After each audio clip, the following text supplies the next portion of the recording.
And for us, it's very, very special, to follow the Indonesian player as well. To the coaches to keep working. You're still very young. You need to get the consistency to play at the top level, by working hard, by having a good mentality. Bung Toel ngepost tentang STY dan captionnya nyeleneh banget ya, memang cocoknya jualan. Ingat, STY udah bukan pelatih Indonesia, masih disenggol. Oke, sahabat-sahabat Garuda dimanapun kalian berada, tentunya kita terus berharap dalam pertandingan-pertandingan ke depan Timnas Indonesia bisa menghasilkan poin. Demi apa? Demi menjaga asa Timnas Indonesia itu bisa lolos ke Piala Dunia. Dengan pergantian pelatih dan juga dengan kedatangan pelatih baru ini, tentunya harapan dari publik kita saat ini memang betul-betul menginginkan pertandingan selanjutnya adalah pertandingan yang memang betul-betul pertarungan yang sangat sengit di round 3 kualifikasi Piala Dunia 2026 zona Asia. Sahabat-sahabat Garuda, sebelum kepada video intinya, mari kita simak terlebih dahulu. Ini adalah sebenarnya video lama, namun perlu kita respect dan perlu kita apresiasi bagaimana kinerja dari PSSI dalam memberikan gebrakan, dalam memberikan sebuah bagaimana Timnas Indonesia itu memang betul-betul tangguh menghadapi para lawan-lawannya di grup C ini. Morning, we have surprise. Been visiting by the coach Cesc Fabregas. Give him applause. Yeah, thank you. Yes. No, guys, from my side, you all speak English, yeah? Yeah. Okay, welcome to Como. I don't know if you guys been here before, but for us it's a big pleasure. Yeah. The owners are very excited that you guys can come here. You know that our owners, are from your country, and for us it's very, very special, to follow the Indonesian player as well. You see in Serie B, there are a couple we are following. You never know where the opportunity is. And I just encourage you, to listen to the coaches, to keep working. You're still very young. You need to get the consistency to play at the top level, by working hard, by having a good mentality. And you never know where the future will take you. Oke, sahabat-sahabat Garuda, sangat jelas dengan wawancara dari Coach Fabregas barusan menandakan bahwa Garuda memang betul-betul ingin mengepakkan sayapnya, ingin mulai mencakar dan mencabik dari para lawan-lawannya, terlebih dari si tukang nyinyir, terlebih dari si tukang fitnah kepada PSSI, baik kepada federasi, kepada beberapa pemain yang mulai diadu domba. Kita melihat saat ini di bawah komando Pak Erick Thohir, di bawah kepelatihan ini tentunya banyak dari publik dan juga netizen mulai segala sesuatunya memang betul-betul menjadi sebuah angin yang sangat nyata saat ini. Ataukah yang disebutkan ada bola api gitu kan? JJ pun akhirnya speak up, guys. Kalian lihat kan yang tadi gue bahas ya, Bung Toel ngepost tentang STY dan captionnya nyeleneh banget ya, memang cocoknya jualan. Ingat, STY udah bukan pelatih Indonesia, masih disenggol. JJ akhirnya speak up ya, saya tidak balas Anda bukan karena saya tidak punya mulut atau di posisi tidak benar. Tolong jaga etika sama beliau setidaknya. Di mata Anda bisa tidak baik dan memang akhirnya sudah tidak di sini, tapi apa masih belum puaskah Bung Toel? Mungkin JJ pasti sakit hati banget sih ya. Udah berapa lama sama beliau ya, 5 tahun bersama STY ya kan. Dan menurutku Bung Toel emang udah terlalu personal. Gue gak peduli ya kalian mau ngatain gue ternak STY kayak apa gimana, tapi menurut gue ini udah terlalu personal gitu loh. Buat apa masih kayak gitu si Toel? Menurut gue udah gak pantas lah seorang Bung Toel masih nyenggol-nyenggol STY, padahal STY udah bukan pelatih timnas lagi. Gimana tanggapan kalian guys? Yuk kita komen, let's go! Ya, sahabat-sahabat Garuda, setelah kita melihat dan kita telah lagi dan mencerna secara mendalam, kalau kita menilik baik-baik bagaimana kepemimpinan saat ini, kalau dulu-dulunya Timnas Indonesia itu hanya diberitakan oleh beberapa media, dan sekarang kita tanpa sadar mungkin sudah masuk kepada pemberitaan level internasional, kan begitu kan. Jadi inilah mengapa Timnas Indonesia mendapatkan sorotan dan juga beberapa atensi besar, begitu kan. Atau Antek-antek dan juga beberapa kroninya mulai kepanasan dan mungkin mereka tidak sadar ya. Dengan asisten sosok dari Alex Pastoor di sini, selain menjadi sebuah pelatih bola, bahwa Alex Pastoor di sini adalah pengamat dan pandit terbaik di media Belanda. Si tukang nyinyir dan juga si paling benar, si paling ngerti bola saat ini tanpa sadar akan menghadapi memang betul-betul sosok dari Alex Pastoor. Jadi Alex Pastoor akan memberikan sebuah kejutan, kan begitu. Sahabat-sahabat Garuda, Ahmad ini mulai terkejut dan juga mulai kaget dengan gebrakan yang betul-betul dilakukan oleh Bapak Erick Thohir. Karena apa? Timnas Indonesia di round 3, seperti yang dikatakan oleh beliau, kalau memang ingin meranjak ke sana, ke level internasional Piala Dunia, maka pemainnya harus tangguh. Terima kasih kepada Coach Sintayong dan selamat berjuang kepada Coach Patrick Kluivert. Dan sahabat-sahabat Garuda, biar gak salah paham, mari kita simak bersama. Kita ngomong apa nih gitu. Which is harusnya kan harus dijawab kan itu kan itu. Nah, kemarin dia sudah datang, pelatih baru kita, Patrick Kluivert. Kita terima kasih sekali lagi pada STY dan kita buka lembaran baru pada Patrick Kluivert yang sudah diperkenalkan ke hadapan media dan juga dunia pencinta sepak bola. Timnas kita, mana ada langsung Bung Firzi yang ada di sana. Iya. Muncul dengan 2 pertanyaannya. Gimana? Layarnya gede banget ya. Gue Iya. gak nyadar. First impression lo ketemu tetangga gue gimana ya? Tetangga gue. Tetangga gue. Pidabel. Sebelahnya ada Patrick Kluivert. Tapi Pidabel bagus. Iya iyalah orang ditinggal di sana. Lancar. Pertama emang antusiasme media sangat luar biasa. ngantri, Hampir 200 media yang datang. Anjay. Kita ngantri itu 2 jam di depan sampai di Cumi-cumi.com nggak ada juga di situ ya? Cumi. Ada yang teller cumi-cumi.com kayaknya beda. Berarti emang nggak dibatasin ya? Emang enggak dibatasin. Batasin, pakai Google Form kan? 189 Oh, itu form lo isi. tutup. Ya. Tutup 189-an gitu. Habis itu mereka tutup. Nah, itu emang banyak banget kemarin. Ya 2 jam untuk masuk venue, sebelumnya nggak pernah ada kayak gitu ya. Suasana habis itu dibuka dengan Andi Dikasih yang makanan tampil. Oh ya dikasih kasih makanan, makanan. dikasih cemil-cemilan, kopi ada. Tapi begitu kita lihat, begitu Kluivert datang, dia emang apa ya, presence-nya di ruangan itu kerasa tinggi, gede, dia Suka yang kayak gitu ya. tinggi, gede, gagah gitu ya, posisinya gini kayak gitu.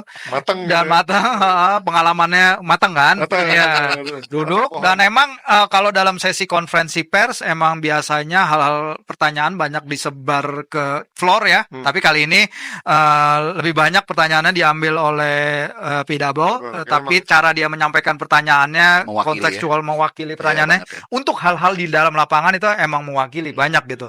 Pertanyaan-pertanyaan dia relevan, pertanyaan-pertanyaan dia penting, dan jawaban-jawaban Patrick juga ada yang normatif, tapi ada juga yang insightful gitu. Wajar dia mencari balance-nya ya, berbicara di depan ruang, tapi emang cara dia menjawab itu ya kita kami di media lah 5 tahun terakhir ketemu Coach Shin yang berbicara melalui penerjemah. Jadi kan ada lag antara apa yang betul. dikatakan Bang Harpal berapa kali lah datang ke konferensi persnya Coach Shin.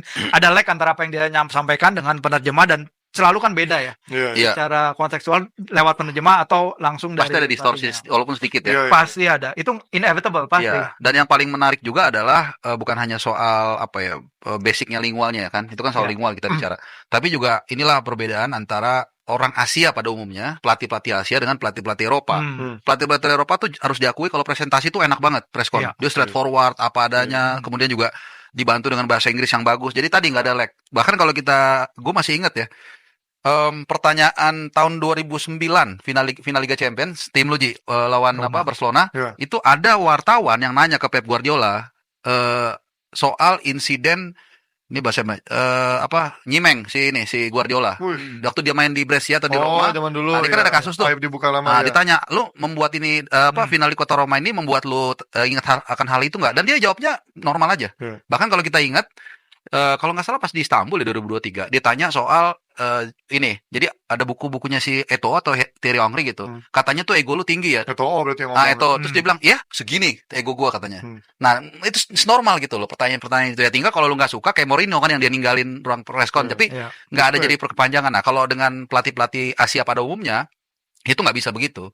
Ya, jadi agak normatif. Nah, kemarin itu kita lihat Bro Firzi ada di situ kan. Memang beda presentasi mereka, dia langsung ini. Cuman akhirnya ada beberapa hal juga yang menurut gua walaupun not a big deal ya, sebenarnya nggak perlu diucapin itu. Kayak soal pemain lokal yang dia tahu atau favorit atau tahu gitu. Dia bilang Marcelino harusnya nggak perlu. Tapi it's not a big deal menurut gua. Dan yang kedua soal target. dia kan straightforward, dia bilang 4 poin. Ya. Malah sebenarnya dia bilang gue cuman PNS bilang mau 6 ya. Tapi Enam, gue kita gue menghormati Australia lah. Berarti kan Iya, nggak mungkin. which is kita menghargai orang yang berani meletakkan point of Tapi view dia wajar secara clear. dong. Kan wajar kalau ditanya target. Iya nggak masalah. Itu Iya. dia mau bilang 6 poin, mau dibilang 3 poin. Tapi ini kan 4 maksudnya poin 4 poin ini realistis untuk sih. Australian 4 Bahrain poin kan? logikanya. Bukan termasuk sama Enggak. Logikanya. Pertandingan pertama. logikanya. seri di Australia. Berarti optimis banget dong kalau dia It's okay, nggak apa-apa, Australia bagus. bisa- Tapi nanti ya tinggal kita dukung sama-sama. Lalu kita biarkan dia bekerja selama 2 bulan. Ya oke lah, kalau sekali 2 kali interview ke mata apalah nggak apa-apa lah.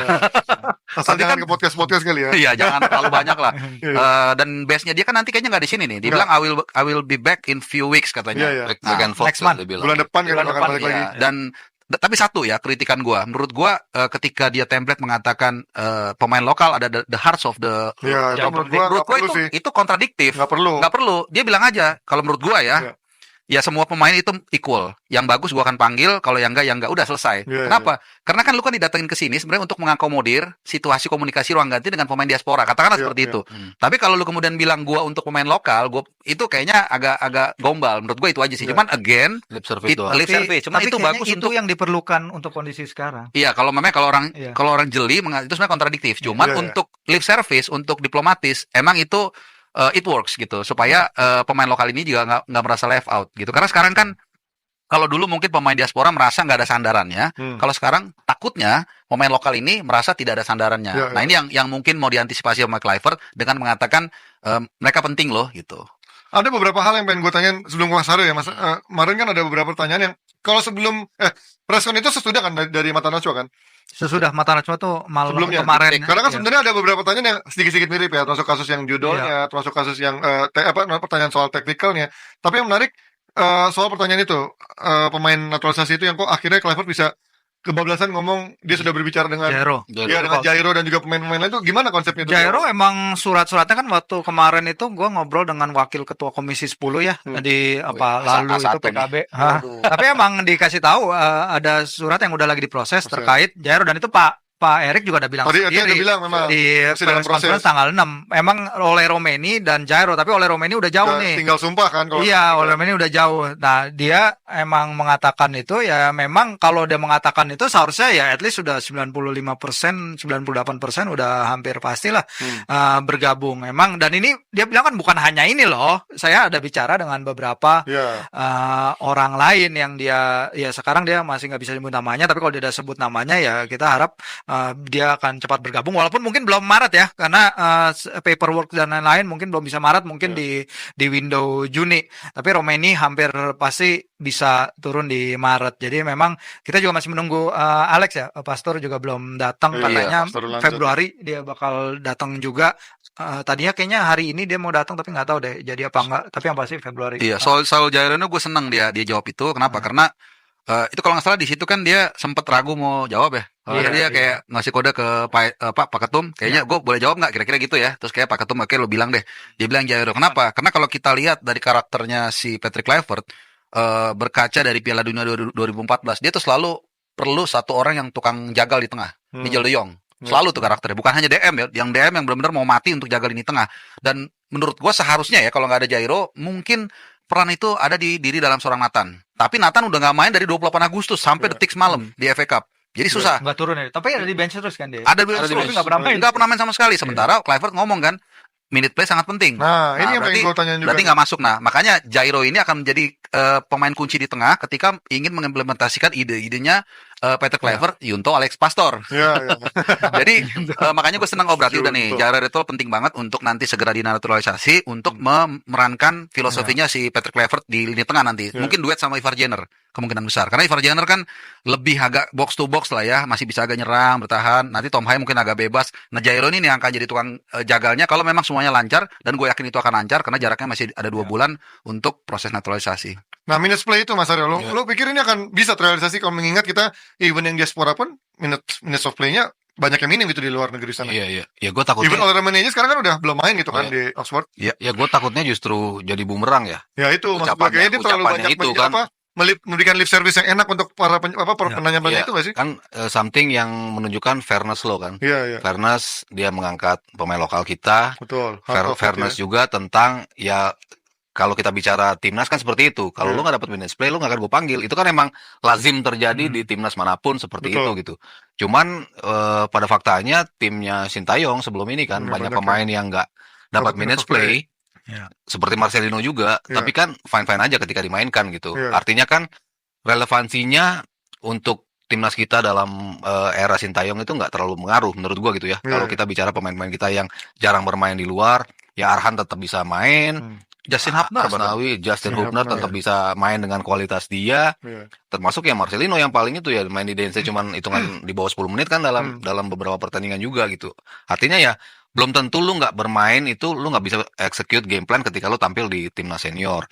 Itu kan suatu bukti lagi bahwa lu nggak butuh minutes play gitu. Cuman kalau kita bicara fairness ya memang yang layak diberi kesempatan adalah pemain-pemain yang emang punya regular time untuk bermain. Karena kan match fitness berhubungan dengan pengambilan keputusan lo di lapangan. Lo harus akan semakin terasa ketika lo day by day, week by week lo terus bermain. Sehingga lo ketika ada kesalahan di level klub, lo perbaiki di pertandingan berikutnya, lo perbaiki lagi, lo pertajam terus di pertandingan berikutnya. Akhirnya ketika lo dipanggil ke timnas, lo bisa udah tahu, oh yang harus gue lakukan ini, yang harus gue hindari ini, itu karena lo terus-terusan bermain gitu. Kalau Tapi yang gue nggak tahu apakah nantinya ketika pemain-pemain ini juga tidak mendapatkan misplay, di mana dia memuji Marcelino salah satunya menjadi pemain yang paling dia Main lokal. iya acknowledge lah pemain lokal kita yang paling lo suka, walaupun dia bilang nggak cuma satu, tapi dia menyebut nama Marcelino. Tapi kalau end up-nya di sana dia nggak bermain juga, artinya kan ada apa ya kontradiksi antara omongan dia akan memberikan minutes play. Cuman ya kalau dari sisi fairness kan balik lagi ya, selalu apa yang diucapkan adalah something yang mengakomodir semua aspek lah. Yang itu yang sejauh ini coba dilakukan oleh Kluivert untuk tenang dulu nih. Kan badai nih kan kemarin-kemarin nih biar enak dulu masuknya. Ya seperti inilah yang dilakukan dia gitu. Oke, sobat-sobat Garuda fans, saya rasa cukup statement barusan. Jadi bagaimana tanggapan kalian? Silahkan ditulis di kolom komentar dan jangan lupa like dan subscribe channel ini agar kalian tidak ketinggalan informasi penting khususnya Timnas Indonesia. Salam sepak bola keren, salam sepak bola bersih bersama Bapak Erick Thohir Timnas Garuda Jaya. Bersama saya, salam olahraga. Kita adalah Garuda Jaya.